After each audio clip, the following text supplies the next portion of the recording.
Hi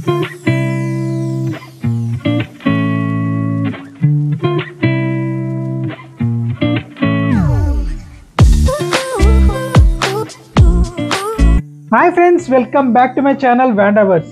so friends, మన నిజాంపేట అయితే ఒక కొత్త రెస్టారెంట్ అయితే స్టార్ట్ అయితే అయిందనమాట. సో చాలా మంది రీల్స్ అయితే పెట్టారు ఆ రెస్టారెంట్ గురించి. ఫుడ్ కూడా చాలా బాగుంటుందని అయితే చాలా మంది అయితే పెట్టారు అనమాట. ఆ రెస్టారెంట్ పేరు వచ్చేసి తెలుగు అరోమాస్. సో నేను కూడా ఒకసారి వెళ్ళి ట్రై అయితే చేద్దామని అయితే వెళ్ళాను అనమాట. నా కంప్లీట్ ఎక్స్పీరియన్స్ నేను వీడియోలో అయితే షేర్ అయితే చేసుకున్నాను. అసలు ఇది వర్తా కాదనేది కూడా కంప్లీట్గా అయితే మీకు వీడియోలో అయితే తెలుస్తుంది. సో వీడియో వచ్చేసి లాస్ట్ వరకు అయితే చూడండి ఫ్రెండ్స్. అండ్ అలాగే ఈ వీడియోకి ఇంకా ఎవరైనా లైక్ చేయకపోతే తప్పకుండా లైక్ అయితే చేసి మీ ఫ్రెండ్స్తో షేర్ కూడా చేయండి ఫ్రెండ్స్.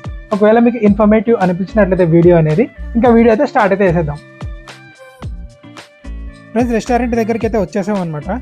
సో పార్కింగ్ అయితే చాలా ప్లేస్ అయితే ఉందన్నమాట ఫ్రెండ్స్. హ్యాపీగా కార్లన్నీ అయితే మనం అయితే ఈజీగా అయితే పార్క్ అయితే వేసుకోవచ్చు.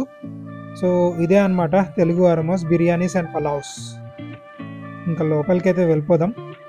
సో ఇంకా యాంబియన్స్ గురించి మాట్లాడుకుంటే యాంబియన్స్ వచ్చేసి డీసెంట్గా అయితే ఉందన్నమాట. అండ్ అలాగే సీటింగ్ అరేంజ్మెంట్ వచ్చేసి చాలా సింపుల్గా అయితే ఉంది. అండ్ టోటల్గా ఇక్కడ వచ్చేసి మనకు సెల్ఫ్ సర్వీసే అనమాట. సో మనమే వెళ్ళేసి ఆర్డర్ అయితే చేసుకోవాలి. అండ్ ఫుడ్ కూడా మనమే వెళ్ళి తెచ్చేసుకోవాలన్నమాట.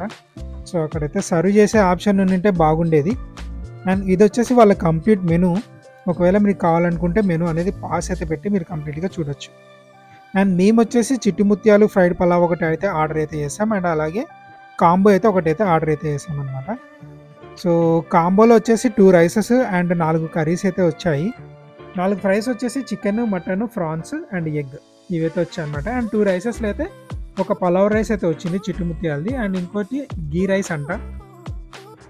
సో టేస్ట్ గురించి మాట్లాడుకున్నట్లయితే పలావ్ రైస్ అయితే చాలా బాగా అయితే అనిపించింది అనమాట. కానీ గీ రైస్ అయితే నాకు పెద్దగా టేస్ట్ అయితే అనిపించలేదు. అండ్ గీ రైస్ లాగా కూడా అనిపించలేదు నాకు ఏదైతే. దాని బదులు వైట్ రైస్ పెట్టింటే బాగుండేది. అండ్ ఇంకా ఫ్రై టేస్ట్ గురించి మాట్లాడుకున్నట్లయితే చికెన్ ఫ్రై అయితే చాలా కారంగా అయితే ఉందన్నమాట ఫ్రెండ్స్. చాలా స్పైసీగా అయితే ఉంది. సో నార్మల్గా నేను స్పైసీ ఎక్కువ తింటాను. సో నేనే తినలేకపోయాను అనమాట, అంత స్పైసీ ఉంది. కొంచెం స్పైసీ తగ్గిస్తే అందులో చాలా బాగుంటుంది. అండ్ మిగతా 3 ఫ్రైస్ వచ్చేసి చాలా బాగున్నాయి ఫ్రెండ్స్. ప్రాన్స్ అయితే ఎక్సలెంట్ అయితే అనిపించింది నాకు, ప్రాన్స్ అండ్ మటన్ కూడా. ఓవరాల్గా నా రేటింగ్ వచ్చేసి అవుట్ ఆఫ్ 5 వచ్చేసి 3 అయితే ఇస్తున్నాను. కొన్ని చేంజెస్ అయితే చేసుకోవాలి, కొన్ని చేంజెస్ చేసుకుంటే చాలా బాగుంటుంది ఫ్రెండ్స్. ఈ వీడియో వచ్చేసి ఇంతే అనమాట. వీడియో నచ్చినట్టయితే లైక్, షేర్ అండ్ సబ్స్క్రైబ్ అయితే చేయండి. మళ్ళీ నెక్స్ట్ వీడియోలో కలుద్దాం ఫ్రెండ్స్. బాయ్.